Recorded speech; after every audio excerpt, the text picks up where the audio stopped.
Bismillahirrahmanirrahim. Bağışlayan və mehriban olan Allahın adıyla. Allahın izni ilə inşallah ki, bugün müttəqilərin imamı, möminlərin əmiri İmam Əli əleyhissalamın bir kəlamı barəsində danışmış olacaq. Həmin kəlam bundan ibarətdir. Möminlərin əmiri İmam Əli əleyhissalam belə buyurub. 5 şey vardır ki, onları əldə etmək üçün miniyə minib səfərə çıxsanız belə, onlar kimisini tapa bilməzsiniz. Yəni, bu 5 şeyi sonra imam sadalayır. Birinci ifadə ondan ibarətdir ki, bəndənin günahından başqa heç bir şeydən qorxmaması. Yəni, bəndə öz günahından başqa heç bir şeydən çəkinməməlidir. Çünki insanın həyatını çətinləşdirən, onun günahlar etməsi, bu günahların nəticəsində də mənəvi tənəzzülə uğramasıdır. Necə ki, Hz. Peyğəmbər sallallahu aleyhi və səlləm bir hədisində buyururdu ki, Husnul zanni billahi an la tərcüvə illallah və la təxafə illa zənbək. Allaha qarşı nikbin olmağın mənası Allahdan başqasına ümid bağlamamaq və öz günahından başqa bir şeydən qorxmamaqdır. Çünki günah etdikcə insan həyatını çətinləşdirmiş olur. Çünki Allah mütəal əsla bəndələrinə zülm verməz, əsla bəndələr pislik, günahlar etmədiyi təqdirdə onlara bəla verməz. Burada bir hal istisna var ki, bəzən Allah sevdiyi insanlara bəla verər ki, onların məqam və dərəcələrini daha da artırmış olsun. Yoxsa əks halda əlbəttə ki, bizim etiqadımız ondan ibarətdir ki, Allah bəndələrinə heç bir zaman zülm vermiş olmaz. Quran-ı Kərim buyurur ki, İnnallaha la yazlimun nasa şey'an velakinnan nas anfusahum yazlimun. Həqiqətən Allah insanlara zərrəcə zülm etməz, lakin insanlar özlərinə zülm edirlər. Necə ki, günahlar etməkləri ilə. İkinci kəlam bundan ibarətdir ki, bəndənin Allah Taala'dan başqa heç bir kimsəyə ümid bağlamaması.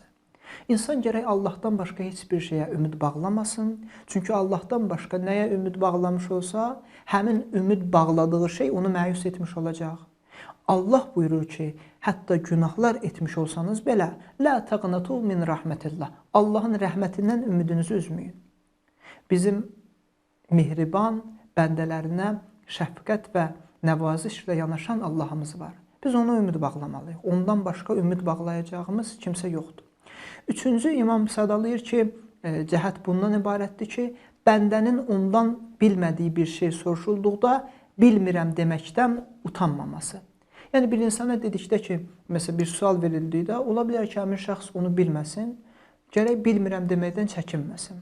Hətta imamın bir kəlamı da var ki, bu barədə Hz. Peyğəmbərdən də nəql olunur ki, bilmirəm deməkdən əl çəkən adam, yəni hər şey soruşulduqda bilmədiyi bir şeyə belə cavab verən adam cəhənnəmlik olacaq. Nəyə görə? Çünki insanları yanlış yola yönəltmiş olacaq. Bilmədiyin bir şeyi bilmədiyi gərək etiraf edə biləsən. Bu heç də çətin bir şey deyil. İmam Sadiq əleyhissalam buyururdu ki, bir səhabəsinə səni 2 işdən çəkindirirəm, həmin 2 iş hansıdır? Deyir, onların o nəticəsi ki var, bu 2 işin nəticəsi bir çox insanı həlak edib.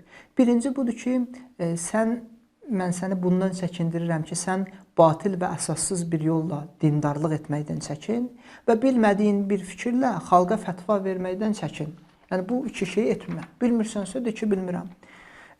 Bəzən insanlar bilmirəm deməyi zəiflik hesab edirlər. Dini baxımından belə deyil. İnsan hər bir şeyi bilə bilməz, hər bir şeyi bilən Allah mütəaldır.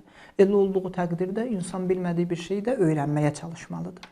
Digər ardıcı olan kəlam bundan ibarətdir ki, 4-cü bənddə bəndənin bilmədiyi bir şeyi öyrənməkdən həya etməməsi. Yəni, bir insan bir şeyi bilmirsə, onu öyrənməkdən gərək çəkinməsin, öyrənməyə səy göstərsin. Çünki İmam Sadiq əleyhissalam buyururdu ki, tələbul ilmi faridə. Elm öyrənmək fərzdir, vacibdir ki, hər bir insan elm öyrənməyə çalışsın. Və Hz. Peyğəmbər də bir hədisində buyururdu ki, elm bir xəzinədir ki, onun açarları isə sual verməkdir. 5-ci bənddə isə imam buyururdu ki, səbrin imanı olan nisbəti başın bədəni olan nisbəti kimidir. Elə isə səbri olmayanın imanı olmaz. Hz. Peyğəmbər də buyururdu ki, əs-səbru rəsul iman. Səbr imanın başıdır. Yəni, insan səbirsiz olduğu halda onun imanı olmaz, imanı zəifləmiş olar. Çünki hər bir hadisəyə reaksiyası ani olacaq, özündən çıxmış halda olacaq. Belə olan halda da o imanını gücləndirə bilməz, əksinə imanı zəifləmiş olar. İmamın buyurduğu bu nəsihətlərə insan əməl etmiş olsa, həyatı çox asanlaşar. Bir insan Allahdan başqasına ümid etməsə, Allahdan başqasına güvənməsə, bilmirəm deməyi tərk etməsə, bilmədiyini desə ki, bilmirəm və bilmədiyini öyrənməkdən çəkinməsə, eyni zamanda səbirli olmağa çalışsa və günahından başqa bir şeydən qorxmasa, o halda insanın həyatı çox sadələşmiş olar. Çünki insan doğru yolda olmuş olar. İmamın buyurduğu bu kəlamın əsas nəticəsi ondan ibarətdir ki, insan əgər həqiqətən də həyatını sadə və asan şəkildə yaşamaq istəyirsə, bu nəsihətlərə gərək önəm versin və onları həyatında əməli şəkildə tətbiq etməyə çalışsın.